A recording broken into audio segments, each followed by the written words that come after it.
les turfeuses, salut les turfeurs, bienvenue pour un nouveau pronostic de Benoît Requin.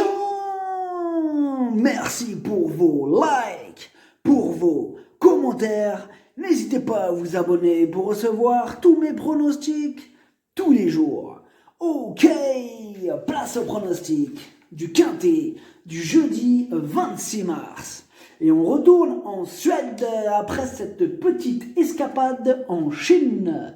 Donc direction Gavle pour le prix dingue de toi.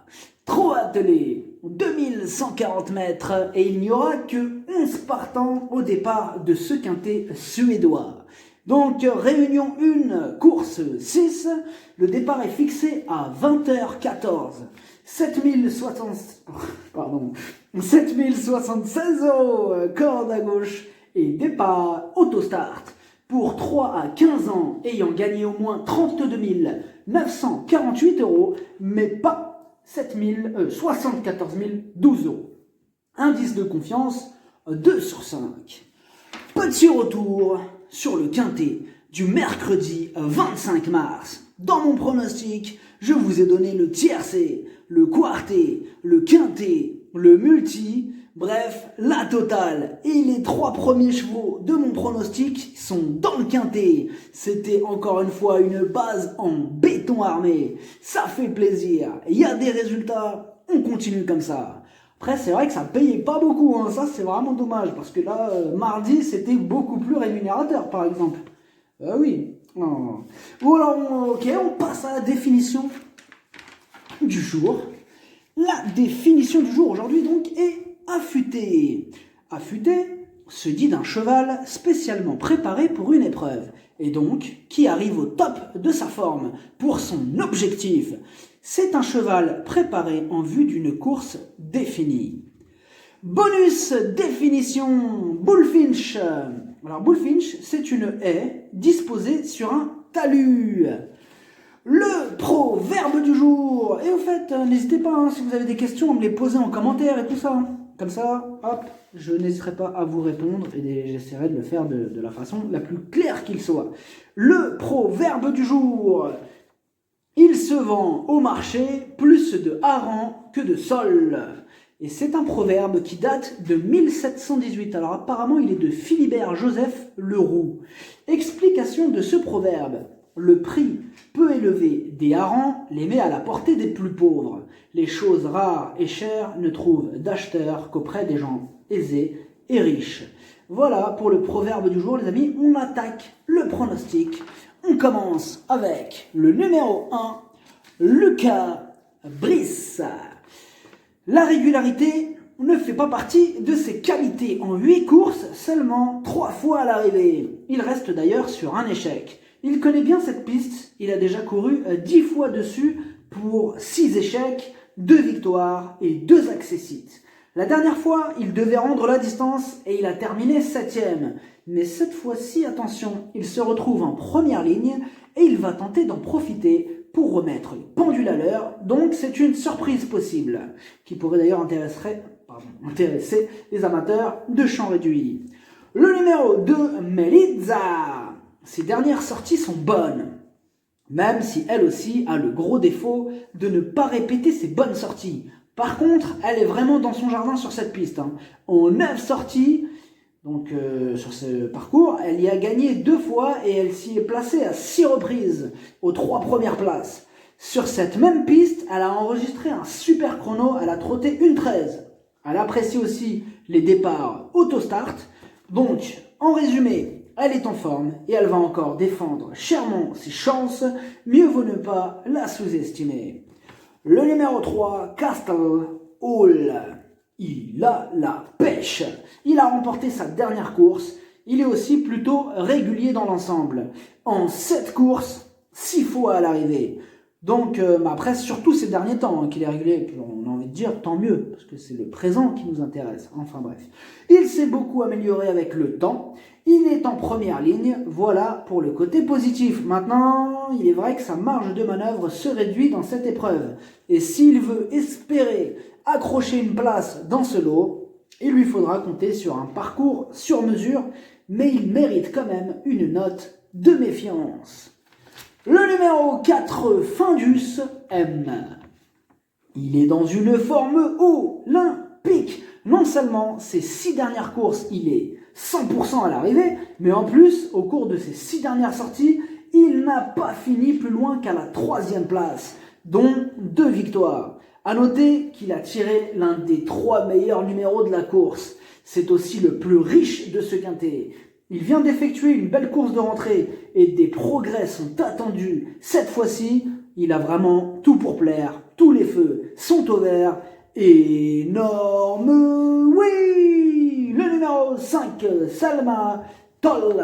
C'est une rentrée totalement ferrée. On ne l'a pas revue depuis le mois de novembre, mais mieux vaut ne pas prendre sa candidature à la légère.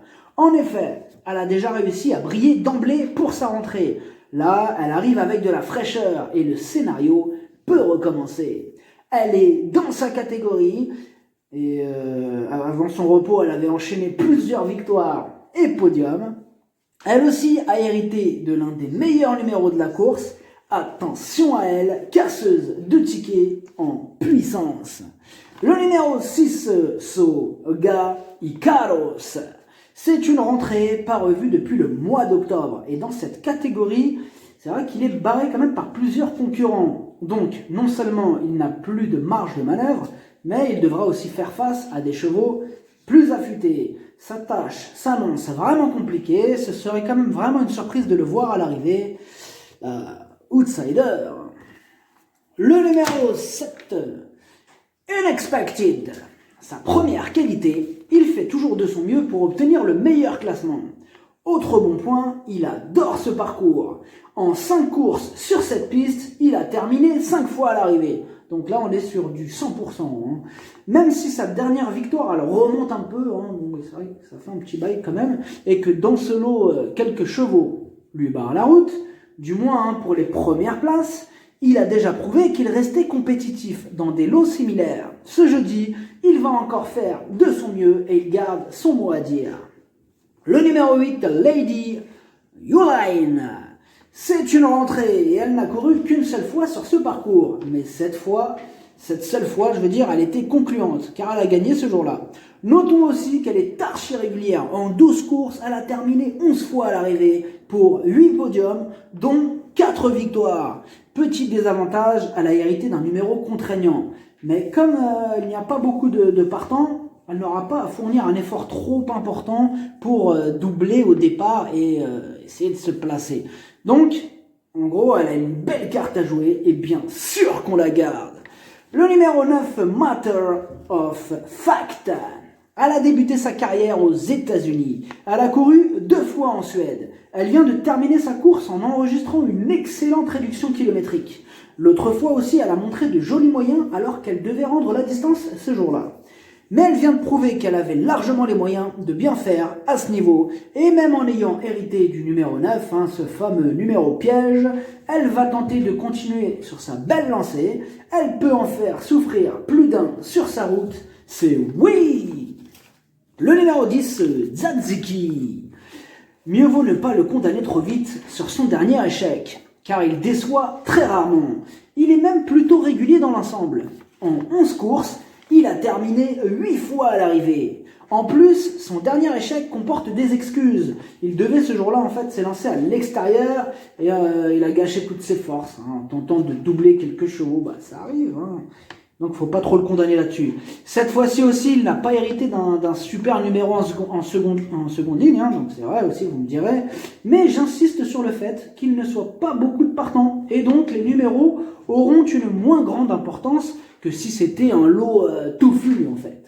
Alors avant cet échec, il avait enchaîné 2 podiums consécutifs et il aura le gros avantage de bien connaître cette piste sur laquelle il a souvent de bons résultats.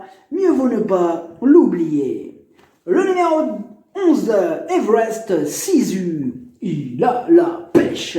Il a remporté sa dernière course, il est archi régulier. Ses 9 dernières courses, il a terminé 8 fois à l'arrivée. Il est en plein dans sa catégorie. D'ailleurs, à noter que sa dernière victoire a eu lieu sur cette même piste. C'est un spécialiste de cet hippodrome.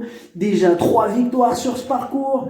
Alors, seule ombre au tableau, Il a hérité de ce numéro 11 derrière l'autostart, mais il a la qualité suffisante pour déjouer ce numéro. Encore une fois, il va défendre chèrement ses chances. Il s'annonce redoutable. Bien sûr qu'on le garde lui aussi. Le pronostic, ça donne 4, 11, 2, 5, 8, 9, 10, 7, cheval de complément le 3, si jamais il y a un autre nom partant et ça peut arriver, l'As. Merci d'avoir suivi cette vidéo, n'hésitez pas à vous abonner pour recevoir tous mes pronostics tous les jours. Les jeux d'argent sont dangereux, à consommer avec modération. Bonne chance, chopez-le moi. Ciao.